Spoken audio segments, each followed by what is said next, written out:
안녕하세요. 반갑습니다. 비트코인 뉴스 팡입니다. 2020년 3월 11일 비트코인 뉴스 전해드리도록 하겠습니다. 여러분들 도움이 되신다면 좋아요, 구독, 댓글 달아주시면 감사하겠습니다.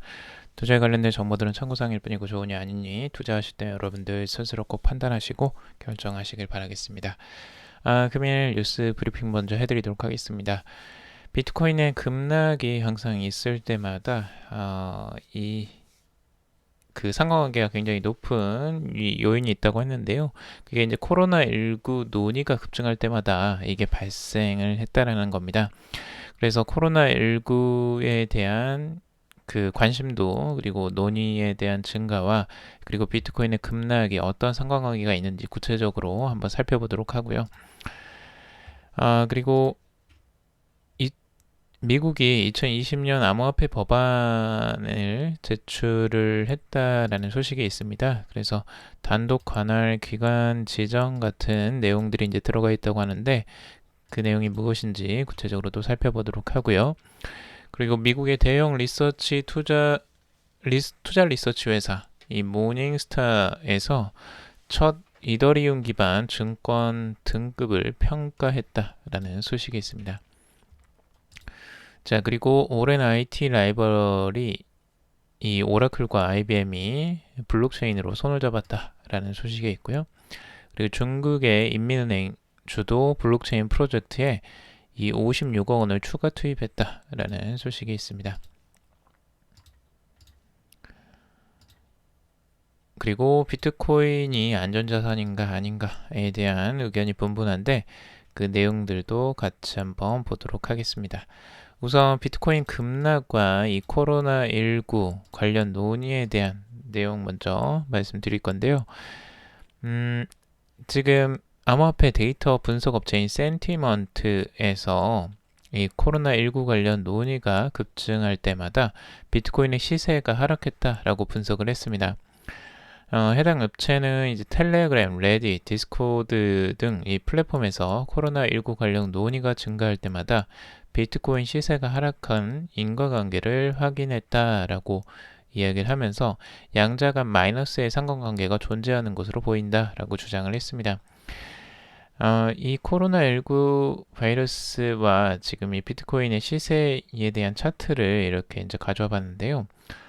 이제 센티먼트에서 지금 나온 내용입니다. 이게 이제 그 토탈 멘션즈라고 해서 언급된 내용들, 온라인상에서 지금 코로나19가 언급되는 그 숫자와 그리고 이 회색 선이 이제 비트코인 시세인데요. 보시면은 이 코로나19 바이러스에 대한 언급이 갑자기 급증하는 양상을 보였을 때 반대로 비트코인의 가격은 하락하는 모습을 정확하게 보여주고 있습니다. 자, 그러다가 지금 이제 다시 코로나19에 대한 언급이 줄어들 때 비트코인의 가격은 완만한 상승세를 보이기 시작하죠. 자, 그런데 다시 또 코로나19 바이러스에 대한 언급이 급등하는 그 양상이 나왔을 때 비트코인이 급락하는 양상이 반대로 나옵니다. 그러니까 완전히 지금 이제 그, 그 상관관계가 반대로 가고 있는 거죠. 음의 상관관계를 지금 나타내고 있는데, 자, 보시면 언급되는 양들, 이 코로나 바이러스나 코로나19와 관련된 언급들이 차츰 상승하는 모습들을 보였을 때 비트코인의 시세는 하락하는 모습들을 보여주었는데요. 다른 그 플랫폼들에서도 똑같습니다. 그러니까 텔레그램에서도 지금 언급되는 양이 급증하는 양상들을 보여줬을 때와 떨어졌을 때, 그리고 다시 급증했을 때 비트코인의 시세가 완전히 다른 모습들을 보여주고 있고, 레딧이라는 플랫폼에서도 똑같은 양상들을 보여주죠. 그래서 대체적으로 비슷합니다. 플랫폼마다 지금 프로페셔널 트레이더즈 챗이라고 해서 이 그 트레이더들 간의 그 채팅에서도 이런 비슷한 양상들을 보여주는 거고요. 그리고 이제 뭐 게임 관련된 이런 메신저 같은 이 디스코드 같은 것도 지금 언급이 이렇게 급상승할 때마다 비트코인의 시세는 하락하는 모습들. 이 반대의 지금 상관관계를 이렇게 가지고 있다라는 거죠. 자, 그러니까 우리가 이제 데이터적으로 분석을 했을 때 이런 이야기를 하는 건데요. 여러분들이 만약 이제 투자에 관련된 데이터 분석을 좀 하고 싶다 하는 그런 이제 관련된 내용들을 조금 더 체계적으로 숫자와 연관해서 보고 싶다 하시는 분들은 이런 것들을 좀 참고하시는 것도 일부 참고는 되실 것 같아요. 근데 뭐 이게 이제 정확하게 모두 앞으로도 맞아 떨어진다라는 보장은 할 수 없습니다. 왜냐면 한번 이슈가 이제 어느 정도 커지고 그게 이제 확산이 돼서 계속 반복이 되면 이 영향을 미치는 게 약화가 됩니다, 보통은. 그래서 이제 그런 부분들은 여러분들이 참고적으로 보시고, 만약 이 이슈가 계속 터지면서 앞으로도 계속 이 시세에 영향을 미칠 것이냐, 아마 그 영향력은 이제 차츰 상관관계가 좀 낮아질 가능성들이 있을 수 있습니다. 이제 그런 부분들은 참고적으로 좀 보시면 좋을 것 같습니다. 자, 그리고 비트코인의 지금 시세들 같이 한번 살펴볼 건데요. 비트코인의 지금 하락세가 잠시 이제 멈춰 있는 상태입니다. 지금 7,963달러 선에 머물러 있는데요.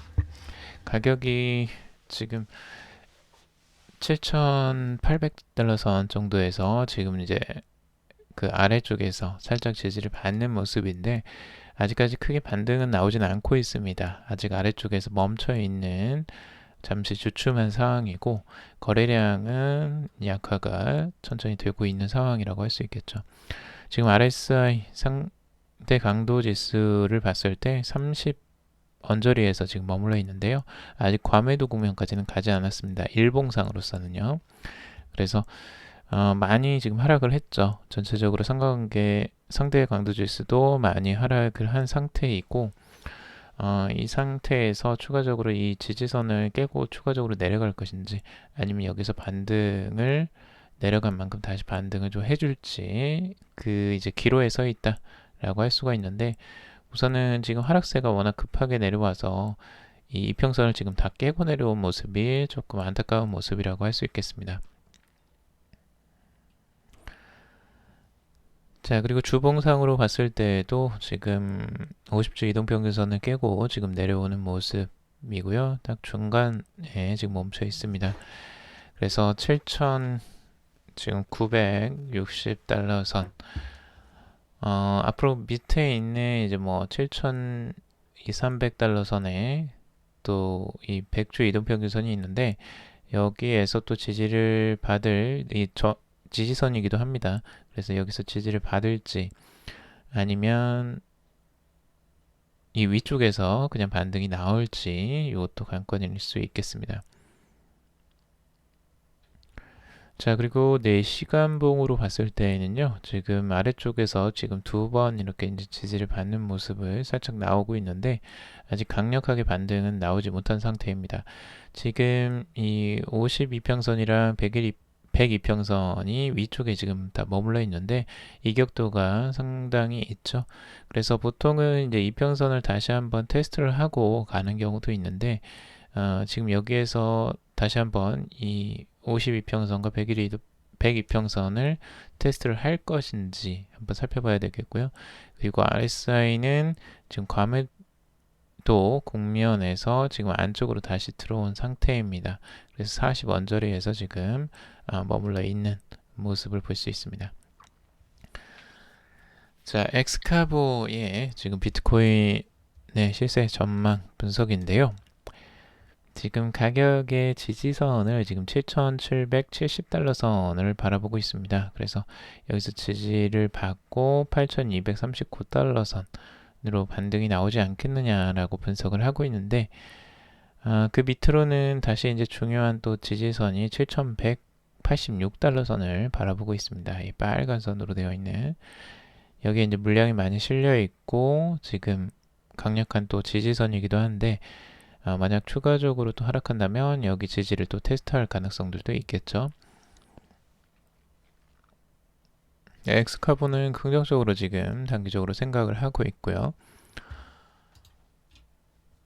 자, 그리고 글로벌 헤지펀드 이 3L로 캐피털의 최고 경영자인 이 수주 같은 경우는 자신의 트위터를 통해 어떤 투자 자산도 다른 투자 자산이 하락할 때 나홀로 상승세를 보일 수는 없다라고 이야기를 하고 있습니다. 그래서 비트코인 시세는 기타 투자 자산 수익성과 비교적 별개로 움직여왔다라고 이야기를 하면서 즉 장기간 낮은 상관성을 나타냈다. 현재 비트코인 시세는 2019년 12월 저점 당시보다 여전히 높다라고 긍정적으로 지금 바라보고 있습니다. 그리고 이제 다른 분석들 추가적으로 살펴보면 그 암호화폐 전문 헤지펀드 비트풀 캐피털의 최고 경영자 조 디파스퀄은 이 최근 암호화폐 매도세는 세계 주식시장과 맞물려 경제 위기에 대한 일반적인 위험 회피 현상일 뿐이다 라고 이야기를 하고 있습니다. 비트코인의 자산 피난처 지위는 손상되지 않았다 라고 이렇게 긍정적으로 바라보는 시선들이 있네요. 반면에 지금 또 우려를 나타내는 부분들도 있습니다. 비트코인은 안전자산이 아니다 라고 지금 이 최근의 하락세 때문에 이렇게 평가를 하고 있는데요. 지금 미국의 대표 암호화폐 거래소인 코인베이스의 최고 경영자 브라이언 암스트롱 같은 경우 9일날 자신의 트위터를 통해서 이런 환경에서 비트코인 급락을 보니 놀랍다. 당연히 반대의 상황이 펼쳐질 줄 알았다라고 털어놓았습니다. 그리고 대표적인 비트코인 회의론자 이 닥터둠 같은 경우는 닥터둠 루니엘 루비니 그 미국 뉴욕 대학교의 교수는 전날 트위터를 통해서 최근 비트코인 가격은 글로벌 증시의 하락세보다 더 큰 낙폭을 보이며 떨어지고 있다. 이는 비트코인이 리스크 회피 자산이나 안전 자산이 아니라는 또 다른 증거다라고 지적을 하고 있습니다. 그리고 이 캠벨 하비 미국 듀크대 경제학과 교수는 이 비트코인은 안전자산이 아니다 라고 이야기하면서 최근 거시적 경제 상황에서 만약 비트코인이 안전자산이었다면 가치를 유지하거나 상승했어야 한다. 하지만 비트코인 가격은 되려 10% 이상 폭락했다. 사람들이 시스템적인 리스크를 감지한 상태에서 증권시장의 붕괴를 목격했다면 자연스럽게 스스로의 자산을 안전자산으로 이동시킨다. 이번 경우에 사람들은 안전자산으로 암호화폐를 선택하기보다 미국 10년 만기 국채를 더 선호했다라고 이야기를 하고 있습니다. 그러니까 단기적으로 지금 경제에 대한 불안이 있을 때 이 안전자산으로 자금이 쏠리는 현상들이 나타나게 되는데 지금 비트코인이 안전자산이라면 비트코인에 자금이 쏠려야 되지 않느냐. 근데 지금 현재에는 오히려 비트코인이 가격이 하락하면서 이런 모습을 보여줬기 때문에 안전자산이 아니다라는 주장을 하고 있는 거죠. 그리고 JP모건 소속 시장 전략가 존 너먼드 같은 경우는 암호화폐는 자금 조달 수단이라는 국한된 역할을 수행하기 때문에 기타 투자 자산이 급락할 때도 가치 상승이 어렵다. 그렇다고 핵심 방어 자산이 되기에는 유동성이 부족하다. 개념적인 측면에서 암호화폐는 전통 투자 자산이 하락할 때 매력적인 투자 대안으로 보일 수 있지만 이는 사실이 아니다라고 지적을 하기도 했다고 합니다. 뭐 지금 현재 가격적인 부분으로 봤을 때 비트코인이 이 증시와 함께 그냥 코로나19 사태를 계기로 급락을 하는 양상들이 나와서 거기에 대한 실망하는 내용들과 그리고 그래서 이제 비트코인이 안전자산이 아니다라는 이야기들을 하고 있는데요. 비트코인이 꼭 안전자산이어야만 하느냐 하는 부분을 한번 생각해 볼 필요는 있어요. 그래서 비트코인 자체도 그냥 하나의 자산으로서는 인정이 되지만 그 안전자산이라고 하기에는 지금 아직까지는 그만큼의 검증된 시간도 너무 짧고 실제적으로 가격의 변동성도 워낙 큽니다. 그러니까 여러분들이 비트코인 자체를 너무 맹신하는 거는 좀 우려가 되고 그 부분을 조금 내려놓으실 필요는 있을 것 같고요. 그렇다고 해서 비트코인 자체가 그러면 뭐 아무 쓸모가 없고 문제가 많은 것이냐? 그렇게만 볼 수 있는 것도 당연히 아니죠. 우리가 주식이 급락했다고 해서 주식 자체가 아무런 의미가 없다라고 이야기를 하지 않고 어떤 자산으로서의 인정을 받는 부분의 그 가치들이 다 있잖아요. 자산의 가치는 언제나 등락이 있습니다. 그러니까 여러분들이 생각하는 이런 이제 비트코인들도 이 급락에 따라서 너무 이제 흔들리는 양상들이 나오면 안 될 것 같고요. 그리고 비트코인의 특성상 가격의 등락이 가장 심한 자산이라고 할 수 있습니다. 자산으로 치자면.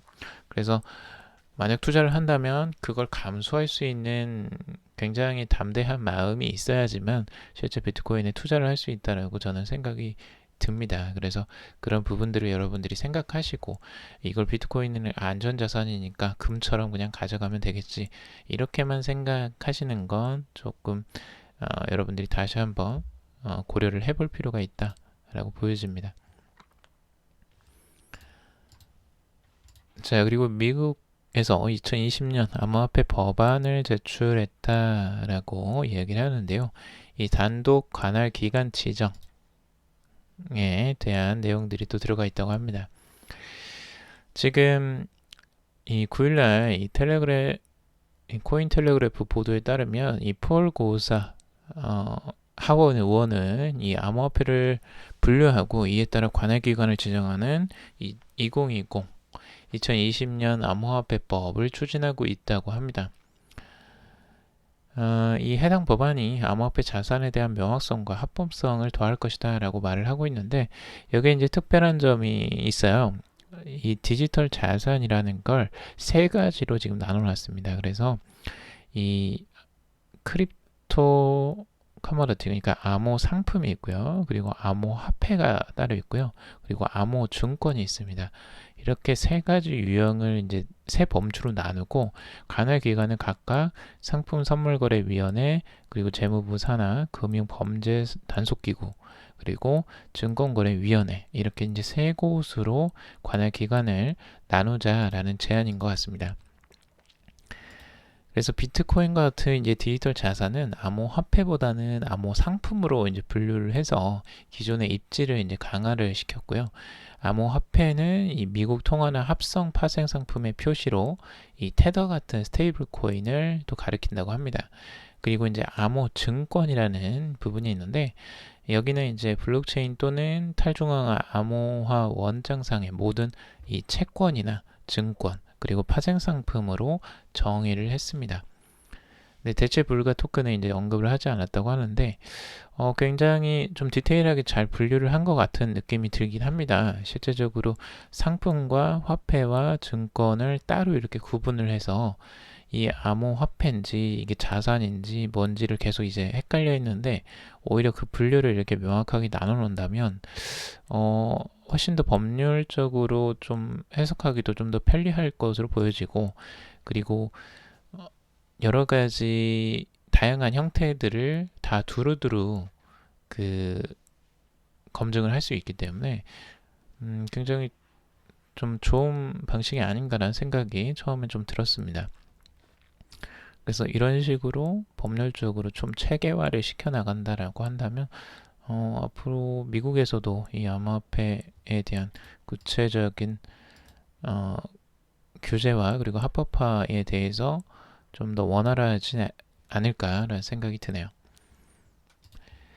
자, 그리고 미국의 대형 투자 리서치 회사인 이 모닝스타가 이 첫 블록체인 증권 평가를 내렸다라고 하고 있습니다. 이 세계적인 펀드 평가 기업입니다. 이 모닝스타라는 기업은 굉장히 유명한 기업 중에 하나인데요. 모닝스타는 20만 개 뮤추얼 펀드를 분석하는 약 3천조 달러의 세계 최대의 펀드 분석 회사입니다. 엄청난 양의 데이터를 근거로 해서 수익률과 리스크 요인을 고려해서 펀드를 평가하고 있는 업체인데요. 이 업체가 지금 패스트푸드 체인인 팻버거의 모기업 팻브랜즈가 이 470억대 투자금을 조달하는 과정에서 미국 대형 투자 리서치 기업 이 DBRS 모닝스타가 처음으로 이더리움 기반 증권 등급을 평가했다라는 소식입니다. 그래서 이 증권을 이제 이더리움 ERC 토큰으로 이제 발행을 한 건데요. 이 모든 투자자 월렛으로 이제 전송을 했고 거래는 이더리움 블록체인에 기록이 된다고 합니다. 이 기업은 분기별 배당금도 같은 방식으로 지급될 것으로 이제 전하고 있습니다. 그래서 지금 이 증권 거래에 이 스마트 컨트랙트가 이제 기능이 들어가게 되고요. 스마트 컨트랙트로 실제로 이제 진행이 됐다고 합니다. 그리고 증권 토큰은 투자자에게 이제 보내졌고요.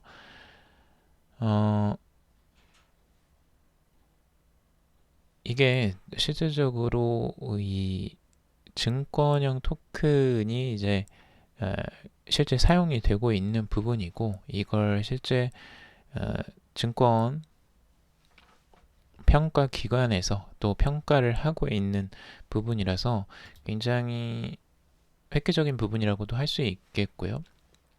앞으로 이런 그 증권형 토큰이 활성화될 가능성들을 굉장히 높게 바라보고 있습니다. 지금 암호화폐 결제 기업인 서클의 CEO인 제레미 얼레어 같은 경우 토큰화 기술을 이용한 자산의 증권화가 2-3년 내에 현실이 될 것이다 라고 전망한 바도 있습니다. 그래서 앞으로 이런 내용들이 계속 증가하지 않을까라는 생각이 듭니다. 자, 그리고 오랜 IT 라이벌이 블록체인으로 손잡았다라는 소식인데 오라클과 IBM이 상호 운영 테스트를 하고 있다는 소식입니다. 글로벌 IT 시장의 오랜 라이벌 IBM과 오라클이 이 블록체인 분야에서 협력을 강화하고 있다는 소식인데요. IBM과 오라클 그리고 SAP 그 엔터프라이즈가 이 블록체인 플랫폼 간 상호 연동을 목표로 테스트를 진행했다라는 소식입니다. 지금 오라클의 블록체인 제품 관리 총괄 담당자가 지금 오라클 개발자들은 IBM의 하이퍼레저 패브릭을 사용하는 상호 운영성 작업을 진행 중이다 라고 발표를 했습니다. 이에 오라클은 IBM, SAP와 전방위적인 테스트를 진행했고 어떤 고객이 오라클에서 블록체인 네트워크를 운영하기 원하면서도 IBM 솔루션을 사용하기 원한다면 우리의 상호 운영성을 통해 검증된 신뢰할 만한 결과와 프로세스를 제공할 수 있다라고 이야기를 하고 있습니다. 이 하이퍼레저는 이 리눅스 재단 주도로 출범한 것이고요. 이 스마트 계약을 구현할 수 있는 오픈소스 기반의 허가형 블록체인 프로젝트입니다. 여기에는 지금 오라클 포함해서 IBM, 인텔, JP모건 등 주요 글로벌 기업들이 회원사로 활동을 하고 있다고 합니다. 이렇게 이제 적극적으로 이 경쟁사 간의 이 협동을 하고 있는 모습들 굉장히 서로 뭔가를 협력해서 잘 하고 있는 모습처럼 보이는데 이 오라클도 이렇게 하는 이유가 있는 것 같습니다. 제가 보기에는 오라클도 지금 많이 위협을 받고 있는데요. 지금 아마존이 탈 오라클을 선언하고 있습니다. 그래서 오라클 DB나 이런 부분에서 앞으로 지금 이제 탈 오라클을 거의 다 이제 실현을 했다라는 기사들도 지금 나오고 있거든요. 그래서 아마존이 이제 오라클 사용을 이제 끝내고 그 이제 오히려 경쟁사로 출연을 하는 모습을 이제 보여주면서 아무래도 거기에 대한 위협감들을 또 느끼는 게 아닐까라는 생각도 들기도 하는데요. 아무튼 그런 것들이 오히려 이제 전에 라이벌이었던 이런 IBM과도 손을 잡게 만드는 요인들이 되는 것 같습니다. 그냥 친하게 지내자 뭐 이런 의미가 아니라 자신들의 생존을 위해서 어쩔 수 없이 지금 손을 잡는 부분일 수도 있을 것 같습니다. 자, 그리고 중국 인민은행 주도 블록체인 프로젝트에 56억 원 추가 투입을 했다라는 소식인데요. 중국 정부가 중국 인민은행이 추진 중인 이 블록체인 기반 무역 금융 플랫폼에 추가 자금을 지원했다라는 소식입니다. 중국 인민은행이 앞으로 3년간 무역 금융 플랫폼 연구 개발에 56억 원에 달하는 정부 특수 지원 자금을 받는다라고 보도가 나왔고요. 그 인민은행 디지털통화연구소가 개발을 하고 주도하는 블록체인 플랫폼은 이 홍콩 인접 도시의 심천 소재 기업들을 대상으로 제공이 된다고 합니다. 그만큼 이 블록체인 플랫폼과 프로젝트에 관심이 많고 여기에 투자를 많이 하고 있다는 걸 알 수가 있겠죠. 그래서 이 프로젝트에 굉장히 많은 기업들이 또 들어가 있고요. 이 중국은행, 그리고 평안은행, 스탠더드 차타드 은행 등이 이미 참여를 하고 있다고 합니다. 그리고 전체 처리 규모가 약 15조 원에 이른다고 하니까 어마어마한 자금들이죠. 그래서 충분히 56억 원을 투자할 만한 프로젝트라고 할 수가 있겠죠. 앞으로 이런 블록체인 프로젝트들은 갈수록 늘어날 것이고 또 투자가 계속될 것으로 전망이 되고 있습니다. 자, 오늘 여기까지 기사 정리해봤습니다. 여러분들 도움이 되셨길 바라고요. 도움이 되셨다면 좋아요, 구독, 댓글 달아주시면 감사하겠습니다. 투자에 관련된 정보들은 참고사항일 뿐이고 좋으니 아니니 투자하실 때 여러분들 스스로 꼭 판단하시고 결정하시길 바라겠습니다. 금일도 방송 들어주셔서 정말 감사합니다.